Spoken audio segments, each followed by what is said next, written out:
Emasculating video games. Woke Jesus. The ghosts of Gamergate. Soviet-style censorship. Strong female protagonists. Bad publicity. We have gone gold. Fired female writers. 21 kiloton brand advertising. Welcome to The Last of Us 2 copyright scandal, where Sony tries to take over the internet.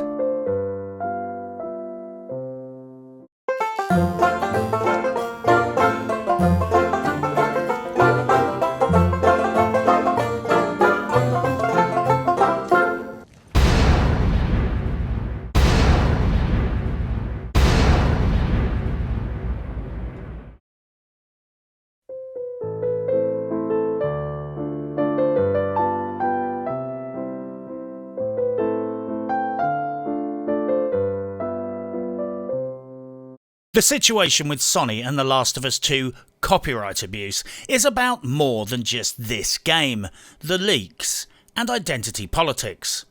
A corporation like Sony Interactive Entertainment does not back a studio like Naughty Dog and their Gamergate ideologue Vice President Neil Druckmann out of friendship or loyalty. This is about power, controlling the media, money, and maybe a long-term agenda about disintegrating and dividing the gaming community. I think The Last of Us 2 leaks copyright scandal represents the first shots fired in a war on freedom of speech, fair use, and represents a push for total censorship. I have said many times that the video game industry ultimately wants complete control over how its products are represented. They want to own the footage, own the YouTubers, and own the reviewers.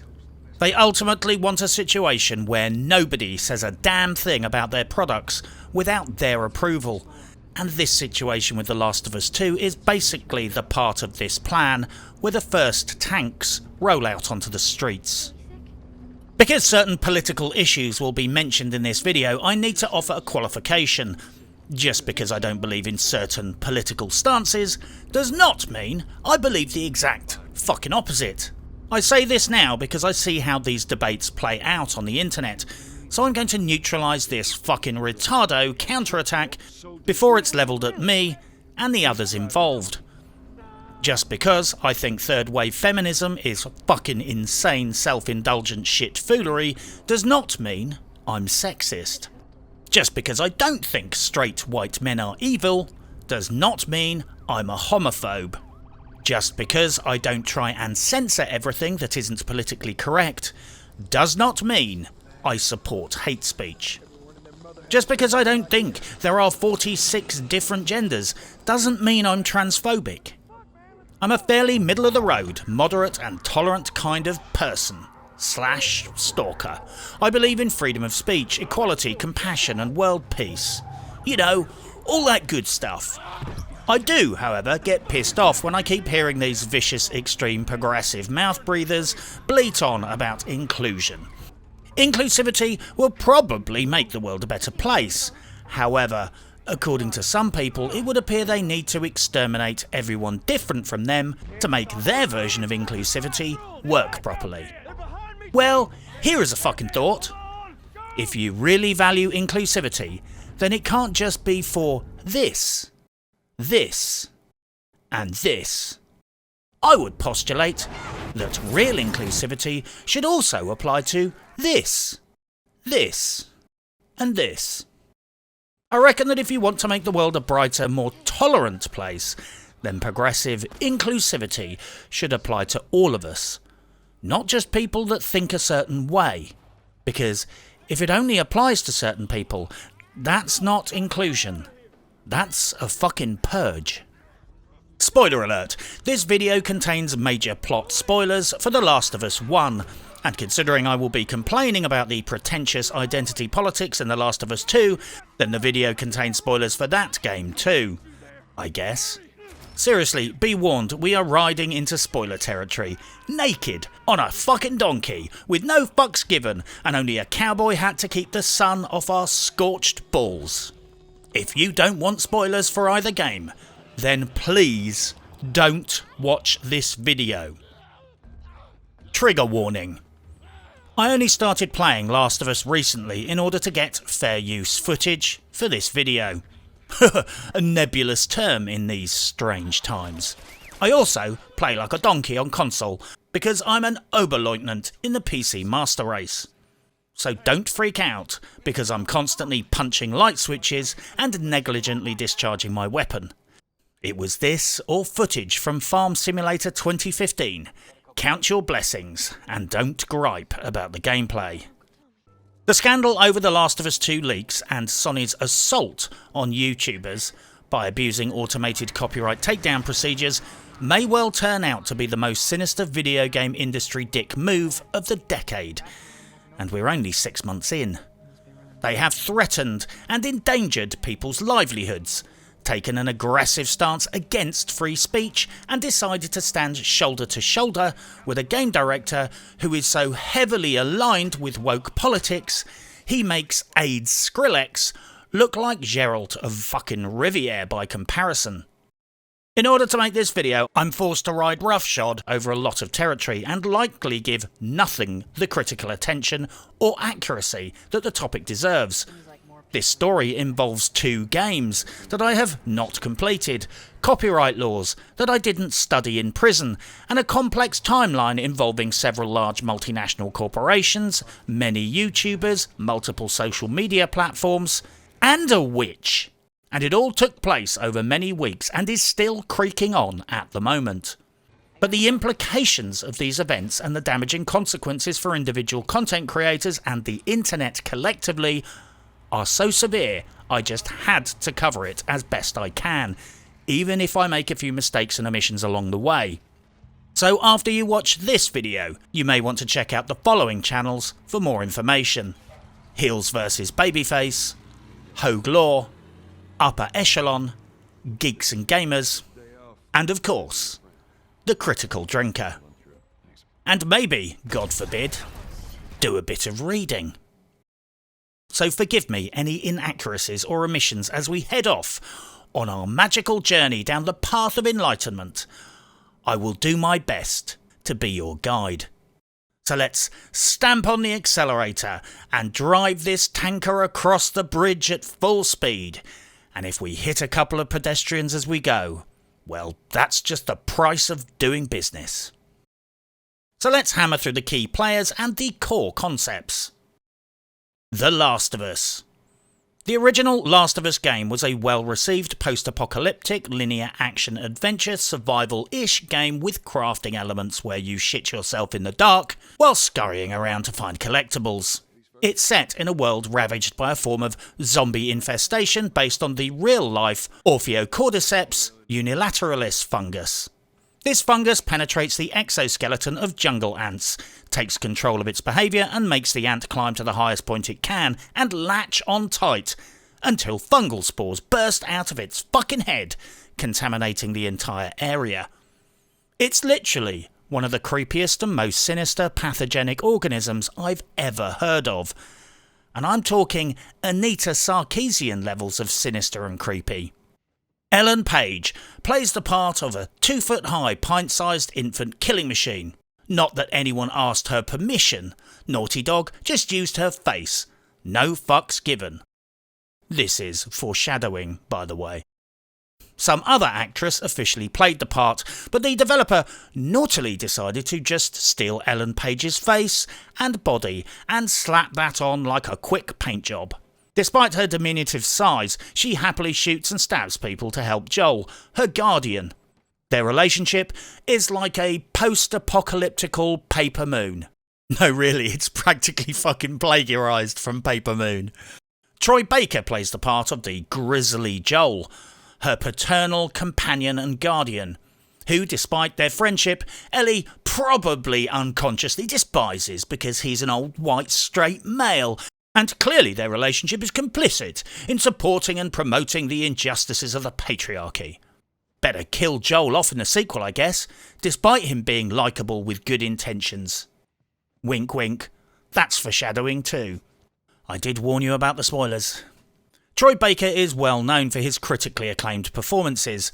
Jack in Be Cool, Scooby-Doo, the short animated cartoon. He was in Batman. Arkham, the video game. VR. He was Talion in Middle-earth, Shadow of Loot Boxes. He starred in Call of Duty Modern Warfare as an additional voice. And perhaps he is most well known for going on social media to defend The Last of Us 2 against criticism, because he's a fucking actor and Sony pays his bills. Man's got to eat, right? So instead of questioning why Sony was engaging in copyright abuse, he decided to defend the game's plot instead. Look, if you think that game could be spoiled by a couple screenshots, really? Wonderful. Well, Troy said we needed to be open-minded. Don't worry, Troy. I'm keeping an open mind about how utterly fucking dreadful the game will be. The sky's the limit. I am not going to constrain my imagination on that front, fella. Don't you worry. I have only been playing The Last of Us for a few days. The original game, that is. And despite it being precisely the sort of fucky game I usually dislike, I'm actually really enjoying it. Well, it's 50% as enjoyable as Kingdom Come Deliverance, more fun than Far Cry 5, so overall I can see why most people had a positive experience with it. It's likeable, immersive, sometimes scary, and a genuinely thoughtful video game experience. It's one of those video games that makes you feel like you're in your own movie. You know, a good movie, like in the old days, before they replaced all the male protagonists with Mary Sues, because writing strong female leads is apparently too much effort for writers these days. The Last of Us Left Behind DLC. In the later expansion, the prequel storyline, apparently Ellie's character is now revised to be a lesbian because the patriarchy is evil. This raised a few plucked and unplucked eyebrows. I am not emotionally invested in this game, so I have no opinion on this. If someone wants to have underage teenage girls kissing in their video game, that's their business. Or more precisely, that's Neil Druckmann's slightly sketchy voyeuristic teen fantasy business. And possibly the local county sheriff's business too. Just saying. It's not our place to judge. Not creepy at all. All sketchiness aside though, personally and in isolation, Ellie being gay is a non-issue for me. Ellie's sexual preferences in the context of that story don't seem to have any deeper subtext. Then again, I ain't played the expansion. I think most blokes would be surprised at just how many girls have at least had a few same-sex snogs, so I'm not hitting the alarm bell over that plot factoid alone. The Last of Us 2. The Last of Us 2 is the oft-delayed, long-time coming, much-anticipated sequel in the franchise. Basically, the plot goes something like this. Ellie is now a 2.5 foot high, pint-sized death machine, heading off on her Mary Sue adventure to murder some religious people because they are bad. Because everyone knows all practicing Christians will set up a cult, 9 AM, day one of the apocalypse. That's a fact, according to lazy screenwriting. The developer kills off the crushingly popular hero Joel, because Naughty Dog's management supports the feminist frequency third wave Gamergate feminists, and he likes spoiling people's fun. All of this plot information puked out onto the internet recently, and now most fans think this game is going to be a horrible pile of preachy, Sarkeesian-esque fuck spew, and they are most likely going to be right. It will probably get reviews like this. 5 out of 5, Wired. Finally a game that tells it how it is. Men are evil and shit, and girls are great. 99%, Kotaku. Killing off Joel was brilliant. We all knew he was a cis white male, and he got what he deserved. Or 10 out of 10. Polygon. The penis is evil. The penis shoots seeds and makes new life and poisons the earth with a plague of men. The penis is evil. Sony Interactive Entertainment. Sony is a giant Japanese entertainment company that has been behaving increasingly fuck poorly over recent years. They have just adopted a video game censorship policy for sexual content, which appears to be just as strict as a religious clothing website. Not even kidding. No boobs, no nakedness, no sexual content at all. Unless it's lesbians kissing. These guys literally want to censor the tits out of Cyberpunk 2077. Well, good luck with that. That's certainly one way to lose the console war in a single video game release.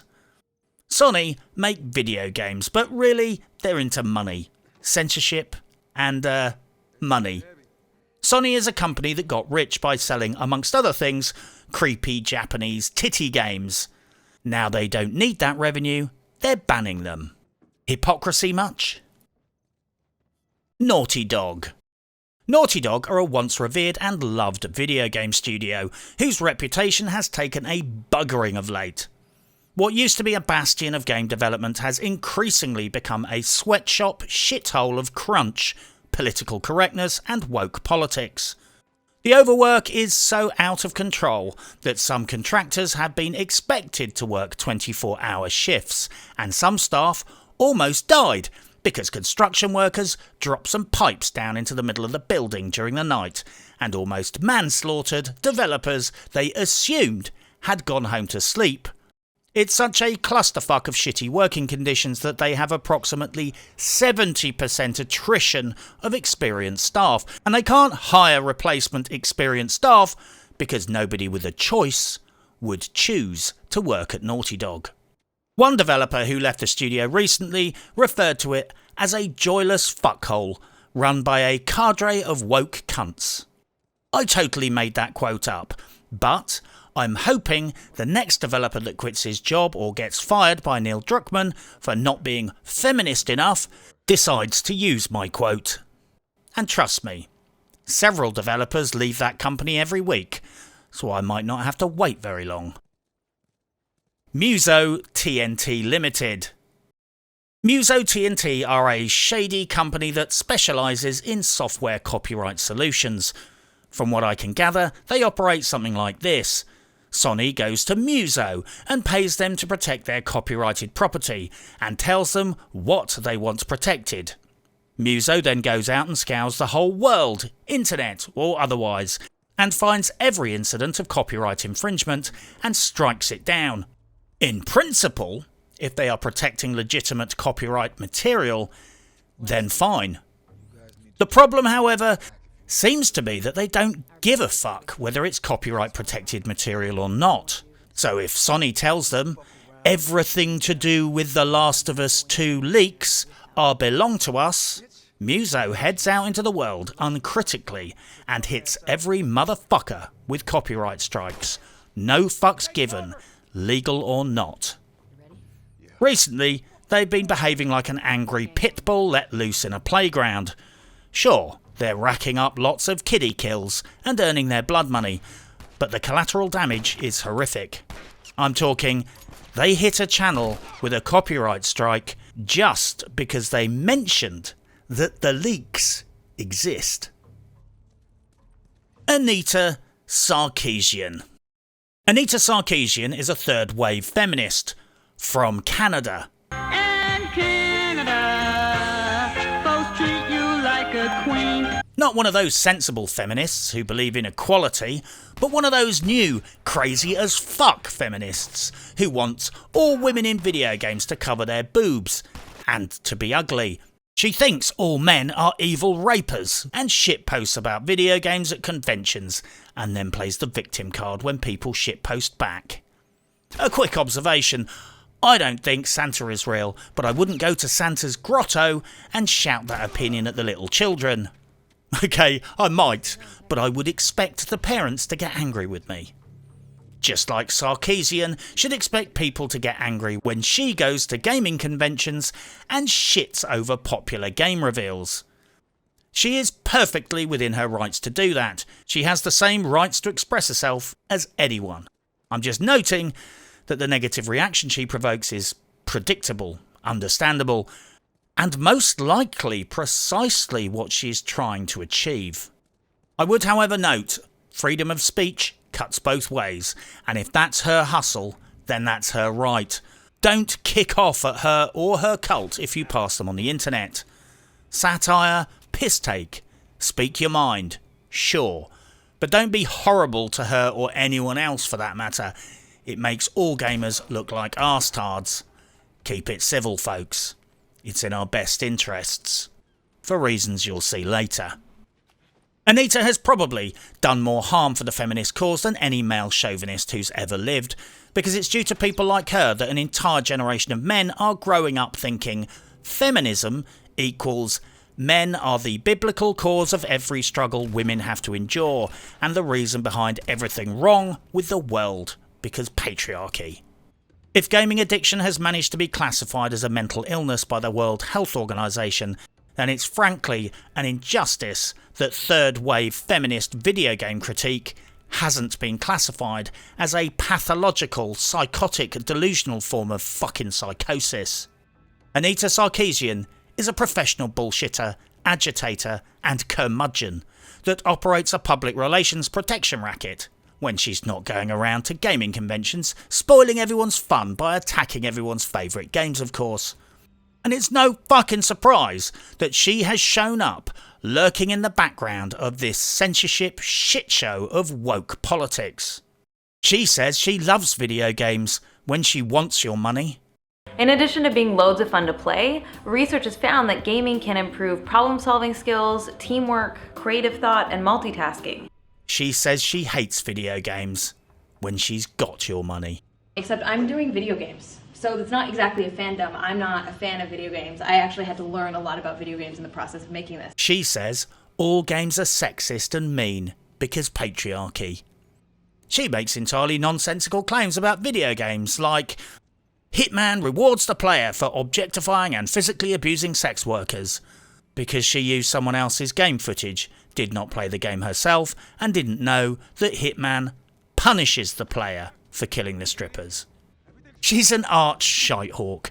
She is the only game critic that does less research than me, because at least I do some research, occasionally. She usually does none. She just cherry picks booby pics and screen grabs girls in knickers, uses someone else's game footage, and then makes pronouncements that if teenage boys play more than 4 minutes of Witcher 3, they will immediately go out and rape all women. Fact. Her public relations protection racket is quite shameless and usually goes something like this. She fires up an SJW hate campaign against some game in development because it's got boobs or nakedness in it.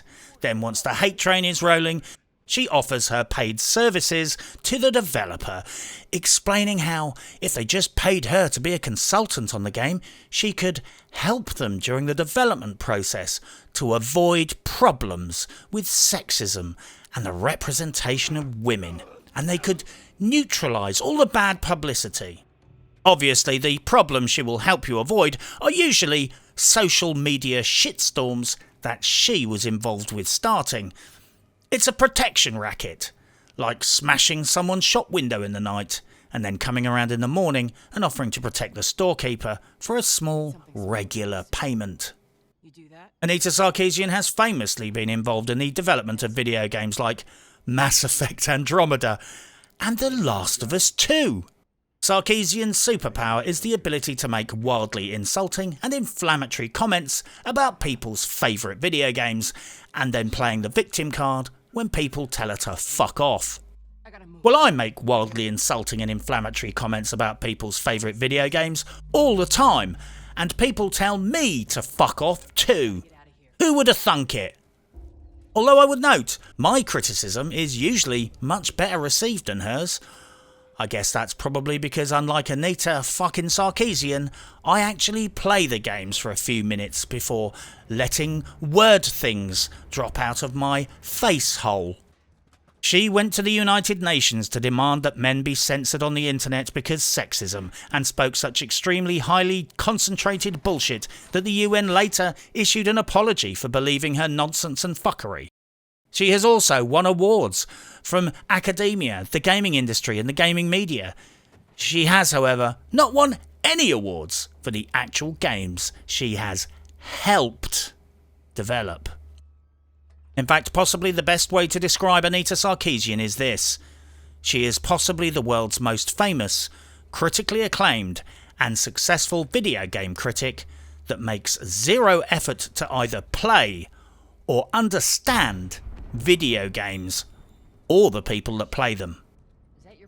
She is a fucking grifter and a professional troll. Neil Druckmann. Neil Druckmann is a key player in all of this. He is the Vice President, Creative and Narrative Director at Naughty Dog, the developers behind The Last of Us. Apparently, he has presided over such glorious video game industry moments as the time Nathan Drake got his ass kicked by a girl in Uncharted 4, writing out the male protagonists entirely from the franchise and replacing them with an all-female girl power crack team of Mary Sues. And now apparently he's doing the same with the Last of Us franchise, killing off the male protagonist and having his ass kicked by a girl. See a theme developing here? Taking games with male protagonists, having a girl kick the shit out of them and then replacing them with a female character? Look, I'm not saying women can't fight, not in the slightest.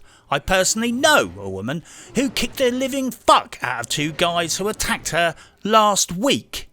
Plenty of women can hold their own in a scrap. But as a video game trope, personally I think Neil Druckmann has some serious daddy issues to work through here. But he can show us on the doll where the bad man touched him later. We have more important shit to deal with right now. Neil Druckmann brags about sacking game testers for being sexist or not progressive enough. Well done. He brags about sacking the people doing literally the lowest paid job in the gaming industry with the worst job security and conditions. Does he punch the male white cleaner on the way out of the door to make amends for hundreds of years of white oppression? Probably. His other hobbies include being a workplace political parasite who sucks the glory from other people's achievements, sniffing around Anita Sarkeesian's skirt, and trying to earn the title of Head of Systemic Emasculation of Video Games and Minimum Wage Sackings at Naughty Dog Studios. His long-term support and adulation of Anita Sarkeesian is also highly problematic. He is blatantly crushing on her all the time, apparently involving her directly in Naughty Dog's development process, and basically worshipping the ground she spits on. I don't think he is being played for a fool, mind. I think Druckmann thinks the future is woke, and sucking up to Sarkeesian will bring him woke credentials. Look, Neil Druckmann might be the nicest guy in the world who gets a lot of bad press, but fucking hell, he doesn't do himself any favours, banging on all day long about happy feels politics and women's rights, and then drums Amy Hennig out of the company, the female writer behind the success of Uncharted. My honest take for now is that he's one of those charming career sociopaths that sits in interviews virtue signalling, but God help you if he ends up becoming your boss. To quote the critical drinker, "So what if you're basically forcing an actual real woman out of her job in video games while claiming to champion fictional women in video games? Those are sacrifices that must be made for the greater good." Heels versus Babyface. He's a geezer, figuratively and literally. He's a geezer who has a gaming YouTube channel covering video games, comics, TV shows and movies. Generally, he discusses everything to do with entertainment in the realms of, but not confined to, games, gaming and comic culture. He is pro-gamer, pro-customer, anti-media corruption, and quite rightly thinks that mainstream gaming journalism has failed the consumer by getting into bed with the publishers, a position which I entirely agree with. He is a fairly mellow guy with inoffensive politics. He stands against wokeness and the SJW assault on popular culture. He quite correctly calls himself a bit of a lefty according to British politics. Therefore, accusing him of being some kind of right-wing firebrand is fucking nonsense. Unless of course you think that taking the piss out of that dreadful Gillette Rape Man commercial somehow qualifies someone as being a Nazi. HeelvsBabyface seems like a fairly nice, moderate, well-informed, entertaining and funny commentator. I reference him because he is the main focus of my exposure to this whole copyright scandal and has been open about proceedings as they developed.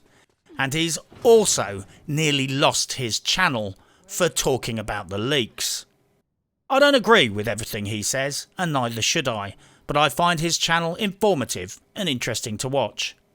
I'm also confident that I failed to do him justice in my description, so I strongly recommend you go and subscribe and watch some of his content and see what you think for yourselves. The DMCA strikes. These were legion and ranged from DMCA takedowns on YouTube videos, live streams and even fucking Twitter posts. So many people were hit I have not been able to list them in full. Think about that. It would take an entire video just to catalogue the full extent of the copyright abuse. So please comment below the video if you know someone who was struck, and let's all show support. Throw a sub to the affected channels and accept my apology for not being comprehensive in my coverage. There are simply too many strikes. One thing to note though, setting aside strikes for blatant, legit posting of stolen copyright game footage from the unreleased game, all the false strikes seem to be biased towards targeting channels that are aligned against what I will lazily describe as wokeness in video games. Not exclusively, but channels that tend to criticise forced identity politics in video games, wokeness, and support the claim that the mainstream gaming media is corrupt at least seem to be the primary target of the DMCA abuse, whilst other channels are being entirely left alone. The leaks. It's hard to find the exact point of origin for the leaks, but according to my 18-second internet search, the leaks were first spotted, collated in a post on Reset Era on April 26th. Someone, and we don't know who, had been releasing a fuck ton of information on the interwebs, including gameplay footage, screen grabs, a levelling list for Ellie and Abby, plot details including the ending, etc, etc. They painted a grim picture of The Last of Us 2, like Neil Druckmann had lost a drinking contest and the forfeit was letting Anita Sarkeesian write the fucking script. Who knows? Maybe that's precisely what happened. The narrative in The Last of Us 2 seems to have set off initially, at least, optimistically skipping down the road of violence begets violence, but at some point wandered off the track, got lost in the forest of misandry, and ended up falling into the swamp of woke. Depending on who you speak to, the end product seems to be something along the following lines. White male protagonists must be written out of the plot. Man violence bad. Lady violence good. Lesbian hoes before cis white bros. Or, as it was so uneloquently yet succinctly put on Reddit, Joel gets killed by a tranny with a golf club. None of this is going down well with the fans of the franchise. The poor reception to the leaks isn't going down well with the developer or the publisher. Fuck, according to Sophia Narwitz, the game journalist and transsexual, the content of the leaks isn't even going down well with gay and transsexual gamers. It's turning into a giant facepalm party, and everyone is invited. Whatever noble, aspirational goals Druckmann set out to achieve with the game, unless they change it before launch, the sophisticated narrative that resulted was men need to be punished because man bad. Lesbians are nice. You won't get any argument from me on that front. And girls are great. In fact, girls are so great, it's probably a good idea to kill off your strong male characters just in case your pint-sized female ninjas are being obscured in the shade of their awesomeness. Although you might need to hire a steroidal bodybuilder to do the evil deed, and rent a golf club to make an ironic statement about turning white privilege on itself.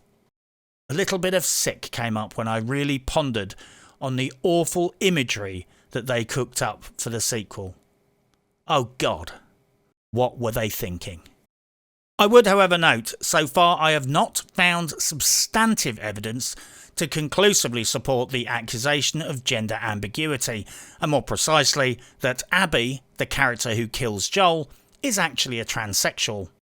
Other than the fact that the body actress is built like a fucking Mack truck.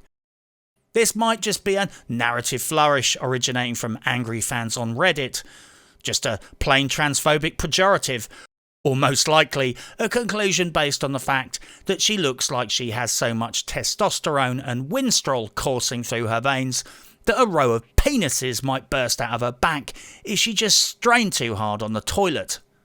Personally, I think Abby is all woman. She's a bit of a tomboy, a bit conspicuously well-muscled and slightly flat-chested.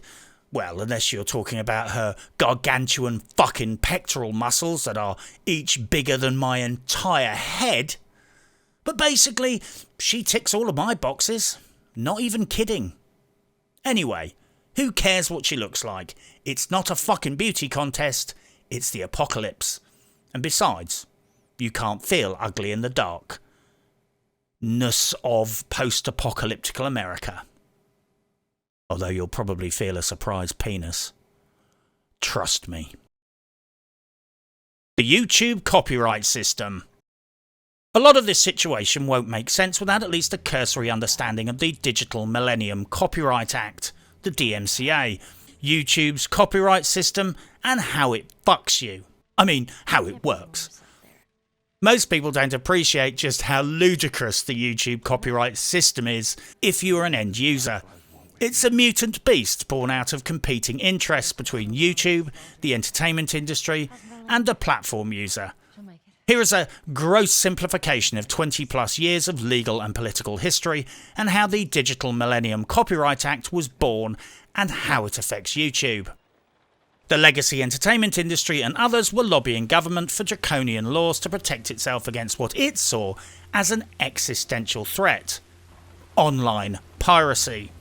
Online and social media industries were lobbying governments for compromise that didn't destroy their business model, i.e. high turnover, low staffing. Nobody was lobbying for the interests of the general public or the people who used online services, like YouTubers. Jumping past decades of politics and about 28 history books worth of details, the end result was YouTube's current DMCA takedown procedure, where everyone is a winner, apart from Joe Public and the YouTubers.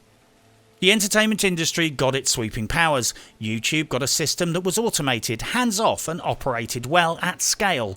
YouTubers got a dick in the fucking ear. Here is how it works on a practical level.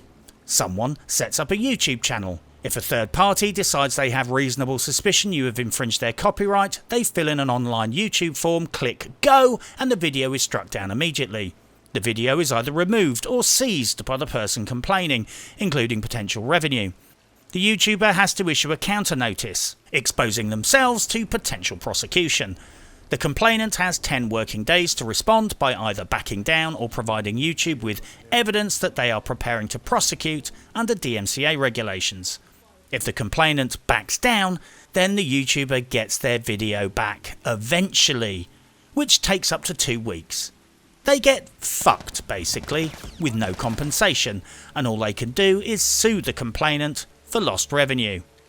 If the complainant stands by their claim, then everybody is now locked in a legal process costing up to $100,000 a pop to fight in court. Sometimes less, sometimes many times more. If a YouTuber gets 3 strikes, then they are out.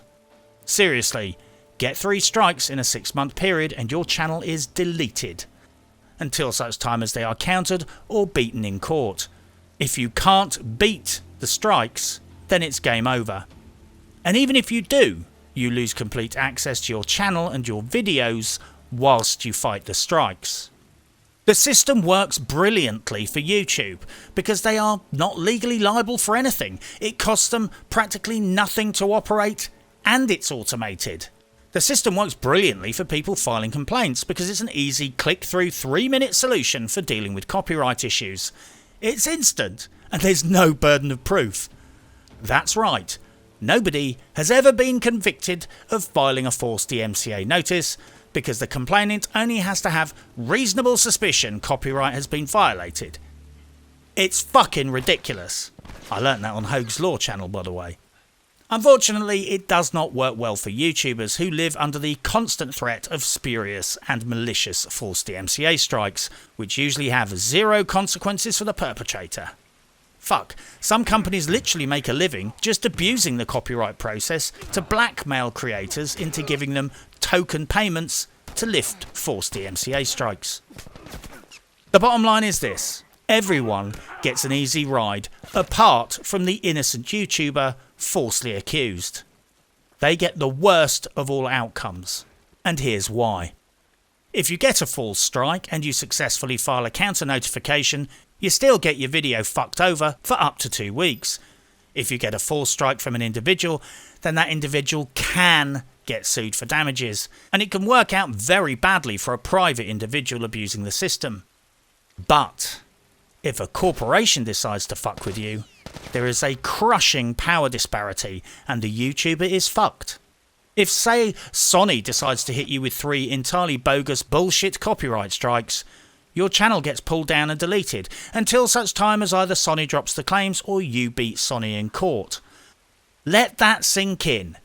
If a multi-billion-dollar corporation decides to abuse the copyright system, even where they have no genuine claim, the YouTuber has to fight and win each court battle, costing maybe $100,000 per pop, per video, and if they win, there is no guarantee the YouTuber will be awarded their costs back afterwards. For the average YouTuber, having a corporation come after you means a legal bill few people can afford. It's an abuser's charter. Literally. The whole game is stacked in the favour of the person making the false claim. Usually the best defence is to raise awareness of the copyright abuse so it creates a stink for the corporation and they back down because of the bad publicity. On rare occasions, YouTube will step in. But make no mistake, the DMCA system means different things to different people. If you are under 100,000 subscribers, you're just fucked. YouTube might not even answer your emails. They certainly won't overturn a false DMCA strike, even if it's obviously false and malicious. If you're over 100,000 subscribers, you have a channel manager who might help a bit. But if you're Jake Paul with 20 million subscribers, allegedly, you can go to a Japanese forest and laugh at dead bodies, film yourself encouraging looters, and do whatever the fuck you like. YouTube will give you a hall pass. And ain't no fucker gonna take your channel off air by giving you copyright strikes. Furthermore, most corporations will avoid trying to strike down your channel if you're that big because of the potential for an immediate bad PR dogpile. And even if they do, you can bet your ass Jake Paul's channel won't be automatically taken down with 3 false strikes. The power disparity is the real issue here, because whatever the law says, whoever is in the right, and regardless if the rules, contracts or the end user license agreements are legally binding or unenforceable, if you are Joey Rando and some mega corporation decides to target your channel with false and malicious DMCA strikes, you are highly likely to be fucked over, because 99% of winning a civil court case is money. If you can't afford the court case, you settle, bend over, or get pushed over and buggered out of existence. For the average YouTuber, your only chance of survival is leveraging bad publicity at the abusing corporation. And in a very sinister turn, Sony has started targeting those videos too. Well, that's it for part 1 of this Tolkien-esque, rambling odyssey of corporate abuse and shit foolery. In the next part, we'll be taking a look at, amongst other things, some of the history of corporate copyright abuse in the video game industry, the full horror of Sony and Naughty Dog's transgressions, and some very curious coincidences that I stumbled across during my investigations. Coincidences that are so spectacularly weird and fucked up, they may end up explaining why Naughty Dog Studios, under the influence of Neil Druckmann, ended up stumbling down such a dark path of censorship, media manipulation, dishonesty, and identity politics. Oh, and someone just told me that apparently the term tomboy is now incredibly problematic, and I might get cancelled just for saying it. Although I felt that the way they said it to me constituted being a microaggression, so I might have to go to my safe space to recover. Safe space / killing room. But for now, good luck and happy hunting.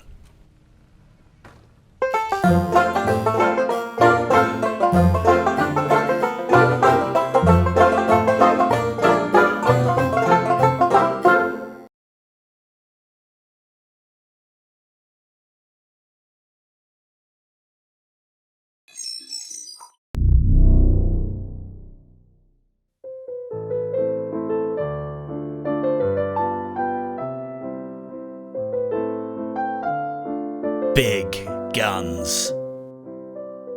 Pro golfing tips. Corporate bullying. Self-indulgent crybabies. Liars. Stolen faces. Stolen songs. Stolen memes.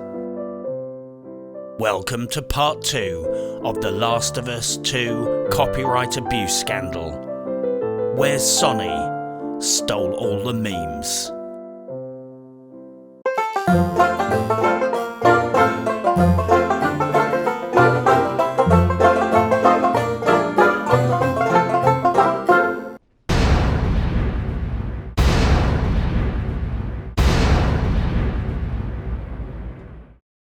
Spoiler warning. This video contains extreme spoilers for the Last of Us franchise. So if you don't like spoilers, and you don't want to know which character in The Last of Us 2 turns out to be the android, then stop watching now. Needless to say, it's time for us to crack on with this fingertip forensic search of the paraphernalia drawer of the corporate power junkies. We just have to rifle through the hypodermics as best we can without getting hot-sticked in the process. So without further ado, let's crack on with our analysis of just how blatantly and arrogantly Sony and Naughty Dog have tried to privatise independent reporting and ring-fence the internet as their own private domain. A brief history of copyright abuse in video games. Copyright abuse on YouTube is rife, and the examples are endless, but here are a few cases that came on my radar. Low-level abuse happens all the time. Some companies, not limited to Electronic Arts, Capcom and Nintendo, enter their gameplay trailers and cutscenes into the YouTube Automated Content ID system, so they automatically claim the revenue off your video, even if it's fair use, or being used transformatively. Some companies like Nintendo manually claim videos off YouTubers just to steal the advertising revenue. Combine this with the increasingly popular practice of enshrining IP ownership and the rules of conduct and unlimited sanctions in end-user license agreements, and it's the perfect trifecta for abuse. It threatens liberty, property, freedom of speech, and constitutes a huge legal overreach. And all the video game companies seem to be jumping on this bandwagon. Other companies like Gaijin, who make War Thunder, have had a history of abusing DMCA to bully critics of the game. Most of the time this goes unreported, but occasionally it goes public and they make a huge deal of claiming it was all an innocent accident, a misunderstanding, or just hide behind the end-user license agreement. And I'm talking about hitting a channel with multiple strikes, then getting lawyers to bully the YouTuber to sign over ownership of their channel to Gaijin. Alkan after, a big Russian YouTuber, almost lost his entire business, but luckily didn't sign over his channel ownership despite being bullied every 20 minutes over the phone through the night by lawyers phoning him up and threatening him. And no, don't believe that bullshit cover story that it was one rogue individual and one isolated incident. DMCA abuse is systemic at Gaijin, despite their attempts to cover it up or justify events retrospectively. That's why some big YouTubers like the mighty Jingles virtually stopped making War Thunder videos. It just wasn't worth the hassle of dealing with those arseholes, and it's why I don't ever cover the game, despite genuinely enjoying playing it. Even Wargaming, who make World of Tanks, have abused the DMCA process to threaten Sir Foch, a superb content creator. They backed down due to community uproar, and Wargaming are considered to be nice guys. Well, by corporate standards at least. I honestly love World of Tanks and I have a soft spot for Wargaming. Not even kidding. I like those guys. And even they can behave shamelessly at times. Eroctic, an Escape from Tarkov YouTuber, got hit with 47 forced DMCA strikes and Battlestate Games for simply highlighting a flaw in their security. Luckily, due to outrage from the community and gaming YouTubers, they desisted and he got his channel back. If he hadn't made the headlines, he would, however, probably just have disappeared. Borderlands 3, Sup Matto. And this one is the kicker. The treatment of Sup Matto set a precedent that video game publishers could use legal bullying and abuse of the DMCA process on YouTube to silence freedom of speech. When 2K Games accidentally leaked details of their own game during their own stream test, when Sup Matto posted them, the publisher sent private investigators around to his house to bully him.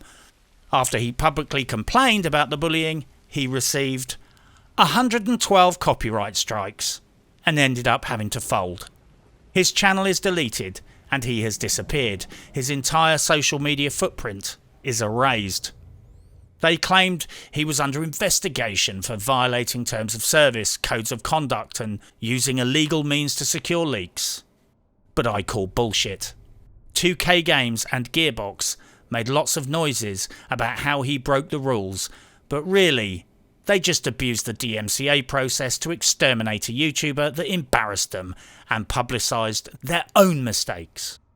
The sea change with The Last of Us 2 copyright strikes is that now a publisher seems to have decided to abandon subtlety or discretion. They have suddenly decided to take the fight out into the streets and make no pretense that that's not what they're doing. They're no longer balancing effectiveness with bad PR. They're no longer bothering with a cover story or a smokescreen. They are openly striking down videos maliciously. They are openly striking down videos with zero copyrighted material. They are openly striking down tweets, memes, and comments on social media. They are using their superior financial resources to legally bully content creators. They are sending one very fucking loud message. They don't care if their actions are justified, legal, or operating within their own or YouTube's rules. If anyone says anything they don't like, they will fucking attack you. No fucks given. If he didn't use any materials from anywhere, this is a complete and absolute slam dunk easy abuse case to bring against Sony. They're not even making excuses or offering a cover story. They're openly censoring the internet, abusing YouTube's own rules, and don't care that everyone on the internet knows that's exactly what they're fucking doing. They're acting outside of the strict rule of law, regulations, or both. They are breaking the rules to force people into silence, and they want people to know that is what they're doing. This is open warfare. Sony's new rules of engagement are: there are no rules of engagement anymore. We are big, you are small, and we will fucking crush you. The common theme amongst all incidences of DMCA abuse is this: community and online outrage is the most successful and effective way to stop DMCA abuse by large corporations. Perhaps the only way, because large corporations have deep pockets and lawyers on retainer, so unless you are Jake fucking Paul or PewDiePie, You had better hope people drum up enough public support, else you are going to get fucked. Even if you're innocent. And that is precisely what happened to Sup Matto.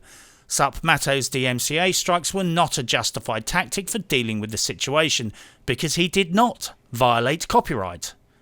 2K leaked the information, but they hit him anyway, and because there wasn't enough outrage, Sup Matto got crushed. The timeline-ish of the copyright abuse scandal. The Last of Us 2 leaks went public, apparently on April 26th, and were documented on a Reset Era post. The leaks spread like wildfire to other social media sites, and included a level list and footage that appeared to be from an early internal build of the game. YouTubers and commentators started discussing them and showing them. Jesus, these leaks blew up all over the fucking internet. Of course they did. YouTube, websites, social media, forum posts, the official Last of Us subreddit, which has since banned discussing leaks. Note how they didn't ban spoilers. They banned any discussion of leaks, even if they were marked as spoilers. Subtle distinction, but I'm sure you can see what I'm driving at. Then people started getting hit with DMCA manual copyright strikes or takedown notices across the whole of social media for showing leaked footage, disclosing and discussing the leaks, which were now in the public domain. Artist Storm Yorha got a DMCA strike from Sony for tweeting about leaks. And in one instance, someone got their Twitter account censored just for mentioning the fucking leaks existed. In an even more sinister turn, people started getting DMCA strikes for criticising the DMCA strikes and criticising the content of the leaks. HeelvsBabyface got multiple copyright strikes for discussing the leaks. Geeks and Gamers got a copyright strike for discussing Sony's copyright abuse. Geeks and Gamers just had their Twitter account banned for posting a Last of Us 2 meme. So many people got hit with DMCA takedowns I can't even begin to list or research them all. This shit went fucking nuclear almost instantly. In fact, this shit went so nuclear that Sony Interactive Entertainment gave themselves a fucking copyright strike for the Last of Us 2 trailer. Fucking idiots. Initially, the strikes appear to have come from Muzzle TNT Limited, and Sony and Naughty Dog pretended it had nothing to do with them and pleaded innocence. Then when people started to issue counter notifications, Sony's name was on the response. Oh dear, busted. Muzzle TNT turned out to be a proxy copyright company hired by Sony and Naughty Dog to erase all mention of the leaks on the internet, and they took that mission statement quite literally. So on top of all the other crimes, Naughty Dog and Sony had bullshitted about their involvement. Initially, Sony claimed it was a disgruntled employee at Naughty Dog that leaked the info. Later, they changed their story to claim they were hacked. Now Sony is stating it was none of these things. The source came from outside the company and they can't talk about it because of an ongoing investigation. An excuse that could mean anything. They could have left a laptop open at a furry convention, or just did a shit job of keeping secrets. One thing is certain. All of the excuses that Sony initially peddled as facts have all thus far turned out to be, by Sony's own admission, bullshit and factually not facts at all. So just to emphasise one point, Sony thus far has lied about being involved with the copyright strikes and offered two explanations of the leaks, which they presented as facts, which later they admitted were not true. So the one fact that you can take away from this video is this: Sony tells lies.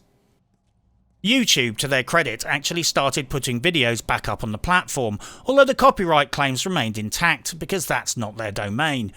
HeelvsBabyface then discovered that Sony's strike was legally indefensible, as they had claimed the whole video, which was a factual error on Sony's behalf. He counterclaimed.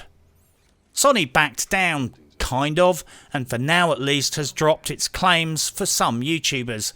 For now, it's hard to tell who is okay and who is still fucked. It's worth noting, Naughty Dog / Sony pushed back the release date again in the wake of these leaks. The leaks could theoretically be complete bullshit and totally fake. The leaks might be 100% true, and Sony delayed the launch to re-edit the ending. The leaks, for all we know, might be some contrived, preemptive misinformation ambush launched by Sony. The truth could be somewhere in the middle of all of this fucking mess. And most importantly of all, and critical to this entire multifaceted debacle, and I quote, I want y'all to know the comment that I got spoiled on, this fucking asshole. He was like, Joel gets killed by a tranny with a golf club. The reaction, fallout, backlash, and implications. It is safe to say that so far the information revealed in the leaks has gone down about as well as a large glass of toilet bowl water spruced up with ice cubes made from tramp's piss. The critical reception has been almost universal outrage, disappointment, and despair. An army of gamers are waiting, poised to review bomb the fuck out of this game. I have no doubt that there is also an army of mainstream game journalists already primed, read bribed, to heap praise on it, just before heaping scorn on all of the gamers that criticise it. It's like watching two opposing medieval armies take positions before a battle. It's worth noting that the critical reaction when the game is finally released will be tempered by multiple factors, and this needs to be picked apart. The leaks themselves, Sony's abusive attempts to cover up the leaks, Sony's abusive attempts to cover up criticism, the full extent of the identity politics. The leaks themselves will transform the way people experience the game. Knowing critical plot details ain't going to make the experience more enjoyable. But that aside, a lot of people are going to be primed to be pissed off, just waiting for biased confirmation that Naughty Dog ruined their beloved franchise. Then again, if the leaks are correct, I'm confident that most Last of Us fans will have their experience of the game thoroughly ruined right at the moment they realise that the game is a bit shit. Oh, and when they find out that Joel gets killed off by an unknown, gender non-conforming character with a golf club, for obviously contrived reasons that have more to do with Neil Druckmann's aspirations to become an identity politics firebrand than any sense of logic based in good story writing. Sony's DMCA abuse and assault on free speech has frankly sucked a lot of the joy and magic out of this franchise for many people. Plenty of people want this game to be shit now, and they will gleefully revel in its failure. They will be looking for any confirmation of shitness they can find. Add to all of this that we still don't know just how badly this game has been suffused with Sarkeesian-esque identity politics, and it will be released into an environment where there will be an extremely low tolerance for any. I think it's safe to say that Naughty Dog and Sony have screwed the fucking pooch on this one. The leaks will spoil the first-time player experience for many. True or not, killing one of the most well-liked characters in video games will alienate much of the audience. Attacking YouTubers, commentators, and free speech on the internet has galvanised hostility towards the game before it's even launched. And the identity politics has provided the absolute perfect target for that hostility. I mean, seriously, killing off Joel? What the fuck were they thinking? That would be like killing off Agent Dale Cooper at the start of Season 2 of Twin Peaks, for fuck's sake. What the actual fuck was Druckmann thinking? There is something shockingly arrogant and vainglorious about this calibre of utter stupidity. Personally, I think this is a classic case of someone playing to the audience they want to have and not playing to the audience they actually have. It's like watching a wedding photographer working on a porn shoot. Nobody wants an ensemble photograph with all the parents in the shot. Druckmann is playing to the wrong fucking crowd. He's playing to his fantasy audience that he thinks he will attract with this game. And like so many people before him, he's failed to appreciate that the sort of people obsessed with identity politics and political correctness don't buy fucking video games. They only bitch about them on social media. He's marketing a fucking game to precisely the people who won't be buying it. The general reception amongst the YouTube community to Sony's DMCA abuse has been condemnation.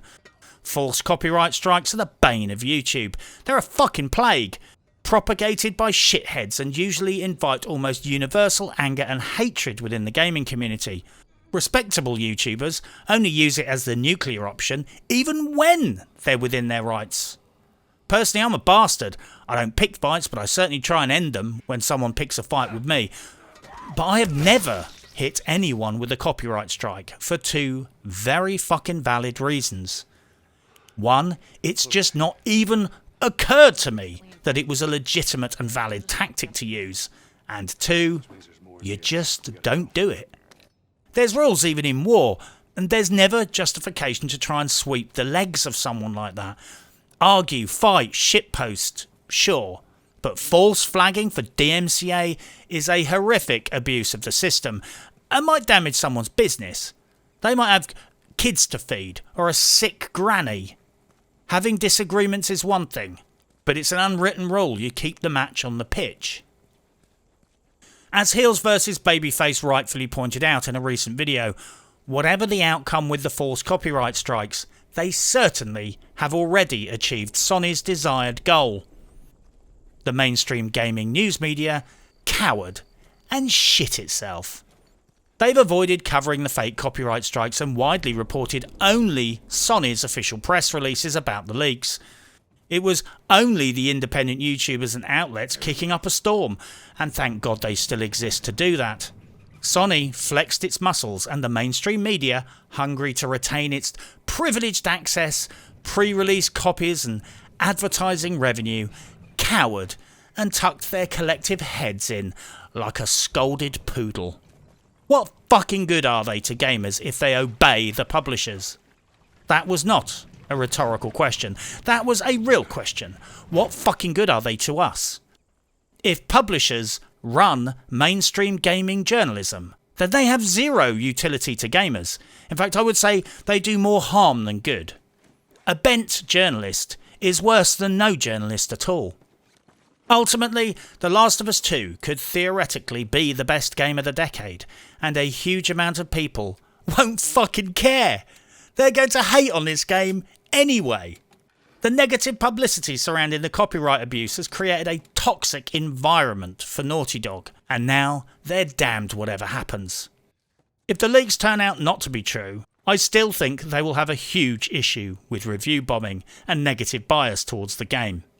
If the leaks are true, then Naughty Dog has lost the fucking plot, and the game could indeed be terribly, terribly awful indeed. So let's analyse this and see how this whole shit show is substantively different from events that have come before. Well, right off the bat, it's a bit hypocritical that Naughty Dog, a game studio that blatantly ripped off Ellen Page's likeness in The Last of Us, has the gall to cry foul on any copyright issue. That is hypocritical, not to mention as cheeky as fuck. Hang on, that geezer looks a lot like Bronn from Game of Thrones, right? Must be another Naughty Dog coincidence.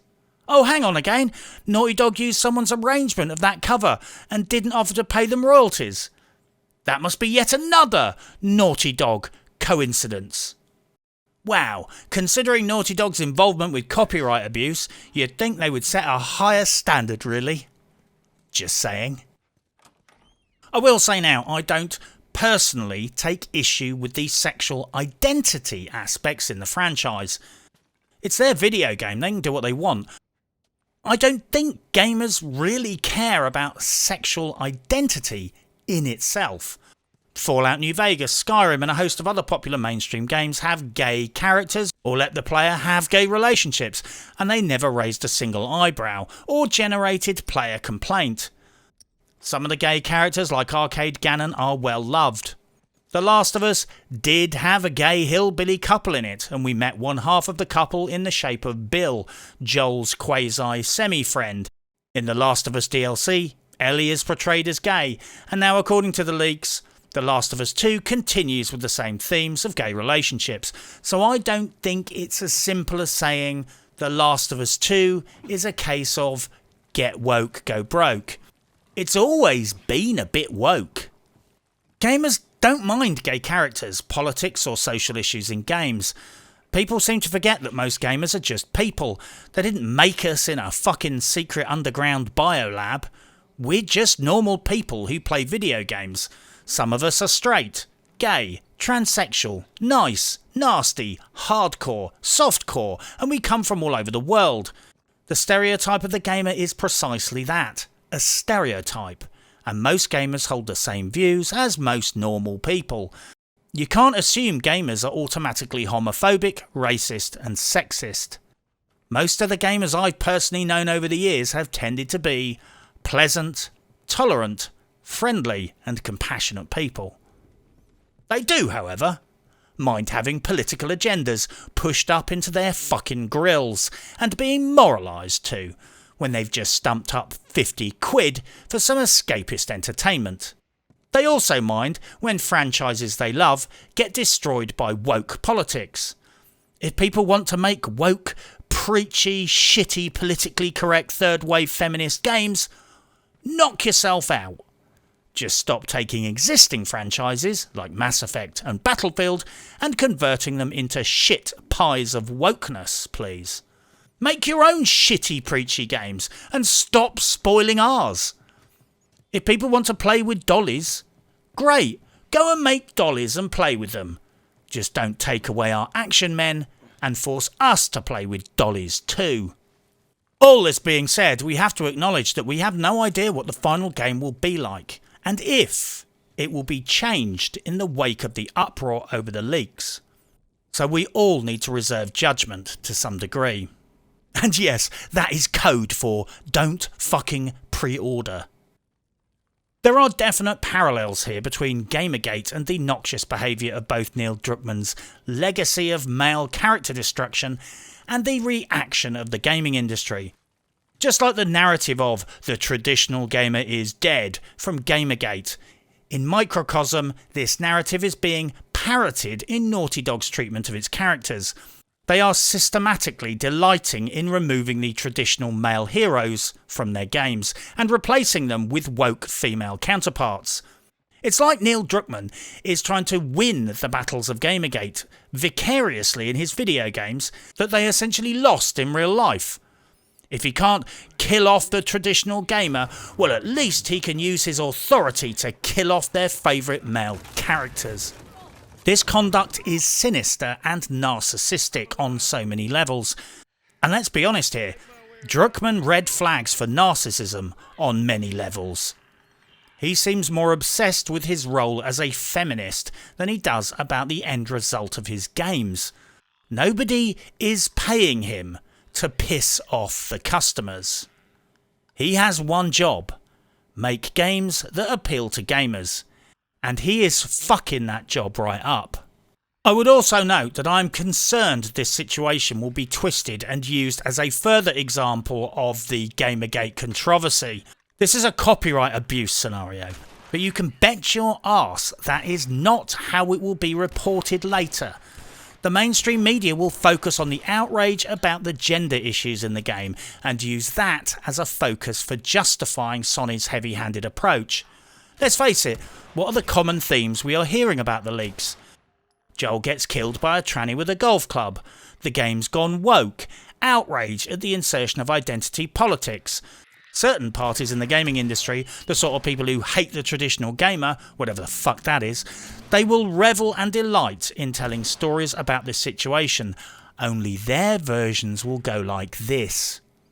Traditional gamers kicked off, just like in Gamergate, because they don't like lesbians, strong female characters, and gender non-conforming characters in video games.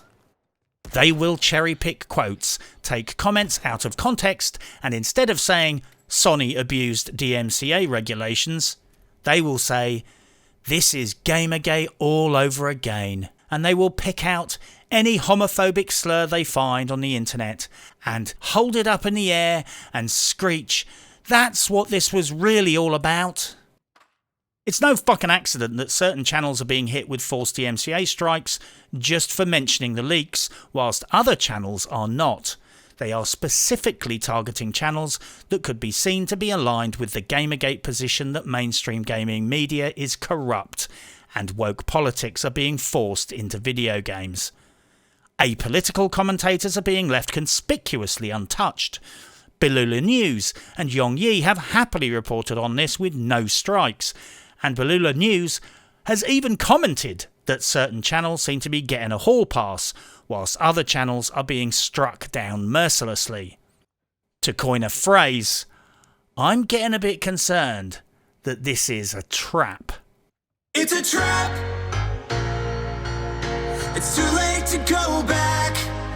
For me, I think the most significant aspect of all of this is Sony and Naughty Dog openly and shamelessly employing corporate bullying to silence and scare honest, critical reporting. This is despicable and must be opposed. This is not some fringe outfit being a bit cheeky here.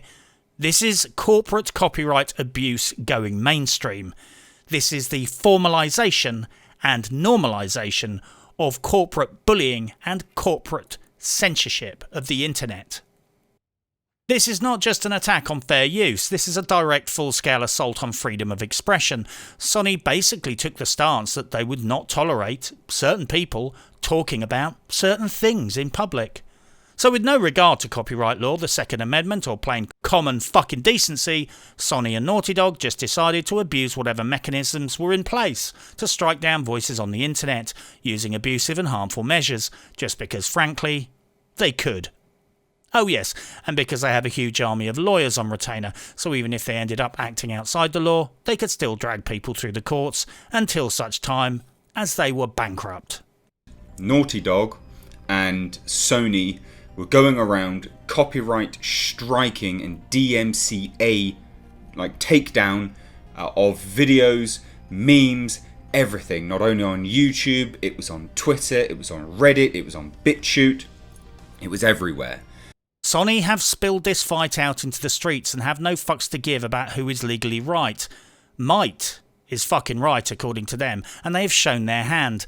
They are prepared to openly abuse YouTube mechanisms, falsely copyright claim creators' videos, risk shutting down people's channels and businesses, use disproportionate force and knowingly and dishonestly try and censor public domain information as if it were somehow private corporate property. Sony has no legal right to claim public discourse is their private property, and everyone should be very alarmed that this is what they are doing. To draw an analogy, this is like that bit in the TV series Van Helsing, where the vampires suddenly stopped operating in the shadows and just started running around in the streets, biting every last fucker they saw. I shit you not, the corporations are going to push until they are pushed back. If they don't encounter significant opposition, you can kiss independent journalism goodbye, along with every independent, non-shill YouTube channel you watch. This is the real fucking deal, guys. This is now a shooting war.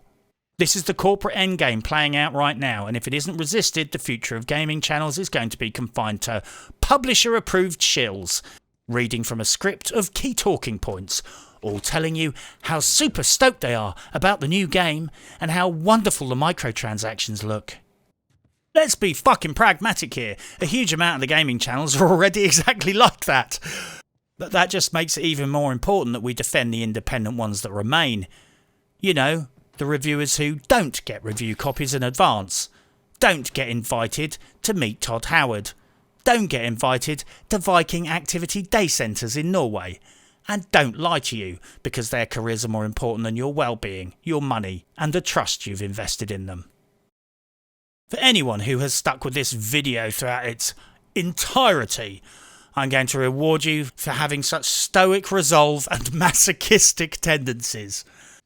There is a punchline to this entire saga. In fact, the seed from which this entire copyright shitshow grew, I think can be traced all the way back to 2011.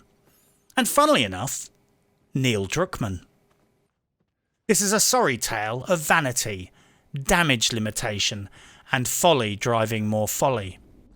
But in order to make my empirical case, I think, ladies and gentlefucks, we need to stroll on over to 21 kilotons fucking science lab and apply yet more logic to these events to see what gets thrown up. 10th of December 2011, The Last of Us revealed at the Video Game Awards, and Ellie is stealing Ellen Page's likeness. 14th of June 2013, The Last of Us is released, with Ellie's appearance slightly changed to be less like Ellen Page.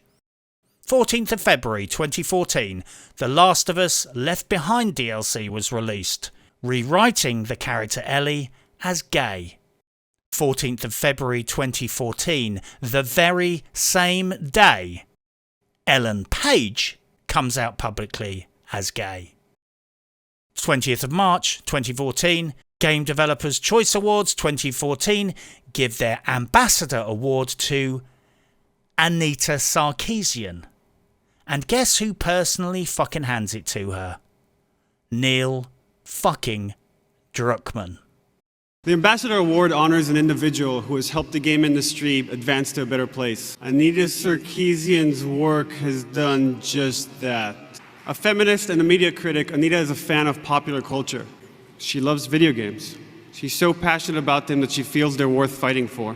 I'm not a fan of video games. I actually had to learn a lot about video games in the process of making this. I'm not a fan of video games. I'm not a fan of video games. That timeline is pretty odd, right? That's pretty fucked up. Neil Druckmann is head chief and boss man on a video game, stealing the likeness of Ellen Page. Ellen Page's sexuality was starting to be discussed around this time, and as an industry insider, I think Neil Druckmann may have got wind of the fact that Ellen Page was in fact gay. Neil Druckmann may have suddenly realised that he could well be remembered as that cis white male that appropriated the likeness and stole the money of what could become a very famous lesbian icon. I think Neil Druckmann was so fucking terrified that he would eventually get cancelled for this at some point in the future that he has tried to become the poster boy for social justice and political correctness. Critically, I think he found out that Ellen Page was gay before she came out publicly. And here is why. Ellen Page was pissed at The Last of Us for stealing her image, particularly because she was working on another video game at the time, Beyond Two Souls. Imagine that. She's just sold her likeness to one game developer, and now another game developer is just stealing it. Imagine that law case. Imagine those guys suing each other. And why didn't it happen? Sony seems to love pursuing people over copyright. Well, here is why it didn't happen. The Last of Us, developed by Naughty Dog, published by Sony Computer Entertainment. Beyond Two Souls, developed by Quantic Dream, published by Sony Computer Entertainment. Let's take a look at that timeline again. Pissed off about having her image stolen in The Last of Us, I think Ellen Page reached out via Sony to Neil Druckmann, who was working for Sony, and they came up with a deal which would satisfy both parties, provide restitution and avoid a messy situation where basically different arms of the same corporation would end up suing itself. I don't think for a fucking second that it is a coincidence that Ellen Page came out publicly as gay on the exact same fucking day they released a DLC where the character that stole her image comes out as gay. That's like two people firing a shot at each other and their bullets hitting mid-air. This could essentially be a 9-year odyssey of damage limitation that has cost jobs, threatened YouTube channels and resulted in a beloved franchise being trashed, all potentially springing from Neil Druckmann's self-serving quest to atone for stealing a lesbian's face in 2011. How tragic is that? Druckmann is trashing a franchise, his own legacy, and sucking around the ankles of Anita Sarkeesian just to rehabilitate himself so he doesn't get cancelled for potentially infringing on the copyright of a lesbian icon in 2011. Was it worth it? Well, no. He's not going to have much of a career to save very soon. As I said, folly driving folly. Obviously I can't prove any of this, so for now I'm going to be like Jerry Fletcher in the movie Conspiracy Theory. People will assume that I'm mad, right up until the moment the black helicopters are seen hovering over my house, with Sony logos on them. There is a possibility that Ellen Page might tell me herself precisely what happened if she goes out on a date with me next week. I totally catfished her, and I reckon I've tricked her into going out for a drink with me. Here's the message I left on her answer phone. My name is Mary, and I am very, very pretty. Do you fancy coming to a roller derby with me? We can go halves on the tickets, because I believe in equality and all that shite.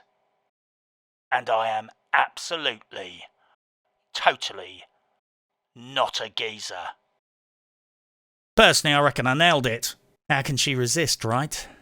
I'll let you know how I get on next week. I can't stress enough I'm standing on the shoulders of giants with this video.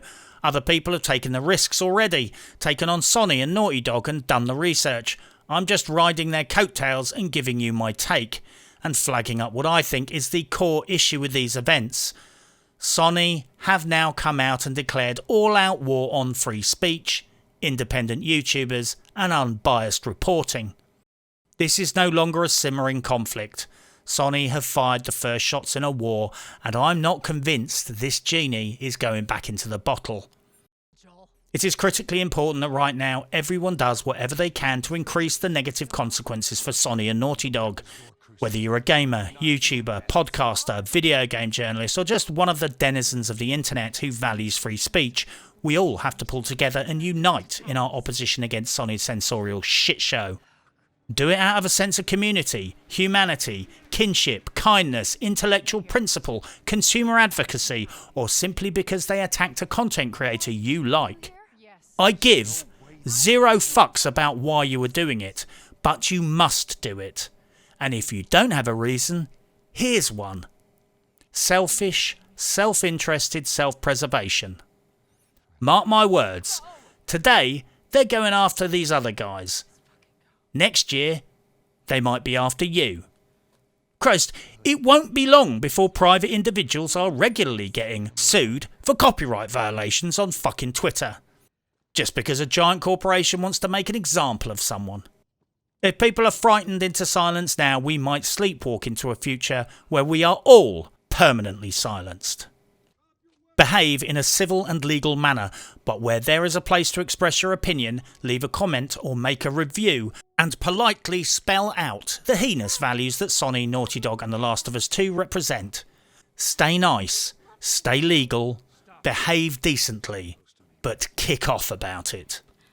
We are sleepwalking into a future where we don't own the games we buy, we don't own the footage we capture, we have to sign egregious and abusive contracts just to play video games, we could be prosecuted for posting negative reviews on forums, we could be sued for copyright for discussing leaks on social media, independent and impartial YouTubers could be drummed off the platform.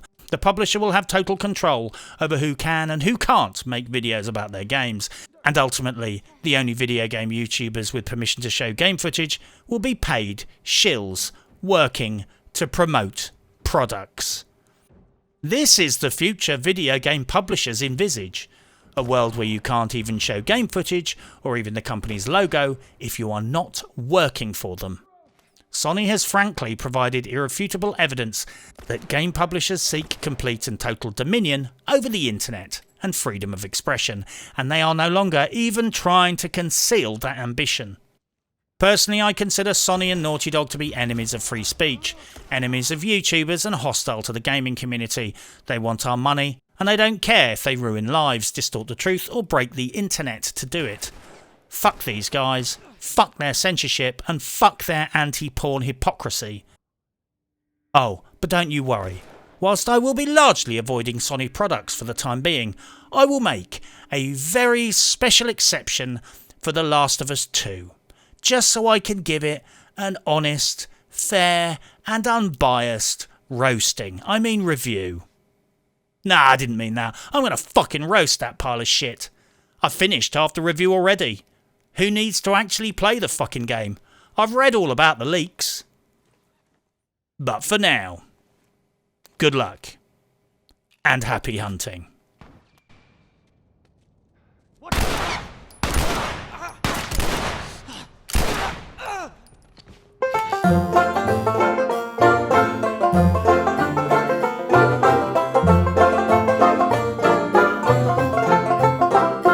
Honestly, in 30 years of gaming, I think this is the most despicable, disgusting thing I've ever seen in my life.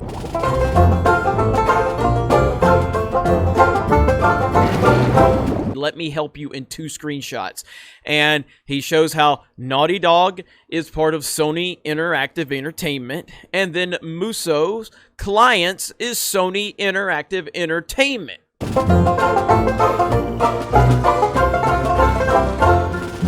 This was clearly a message. 3 strikes, you're out, we'll silence you, we'll pull your channel down. And you have them squeezing down on this channel for no other reason than they can. And they know it will be too difficult to really, truly fight against it. We're talking about them trying to take down my channel that has been here for 10 years over 1 fucking frame.